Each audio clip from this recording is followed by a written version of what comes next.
Le oui de François Hollande au 14e sommet de la francophonie n'est franchement pas une surprise. Depuis quelques mois, c'est-à-dire dès le lendemain de son installation à l'Élysée, les équipes du président français et celles du président congolais travaillent ensemble. Et il est apparu, bien même avant la visite à Kinshasa de Mme Benguigui, ministre français chargé de la francophonie dans le gouvernement Ayrault, qu'il n'y avait aucun doute sur la tenue du sommet et sur la présence de Hollande à Kinshasa au mois d'octobre prochain. Les quelques minimes divergences qui existaient entre les deux équipes et qui ont été vite surmontées se cristallisaient autour de ce que chacun voulait dire et sur ce que chacun ne voulait surtout pas entendre. Au passage, il faut savoir que ça se passe toujours comme cela dans les grandes rencontres internationales d'aujourd'hui. Dans le cas d'espèce, les négociations sont allées très vite car la RDC n'avait pas grand-chose à cacher et donc n'avait pas à craindre la liberté de ton du président français. Pourquoi?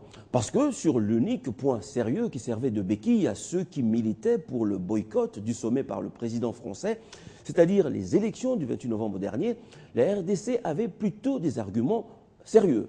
Le Parlement congolais a fait une évaluation du processus électoral au terme de laquelle tout le monde a reconnu que la CENI, qui est composée des femmes et des hommes issus de la majorité de l'opposition, était loin d'être parfaite et qu'il fallait la restructurer. Et cette modification était importante. Pourquoi? Mais pour atteindre progressivement la perfection dans la perspective de la consolidation de la démocratie. Et dans cette marche, la RDC a besoin de partenaires capables d'apprécier ses progrès et de l'accompagner.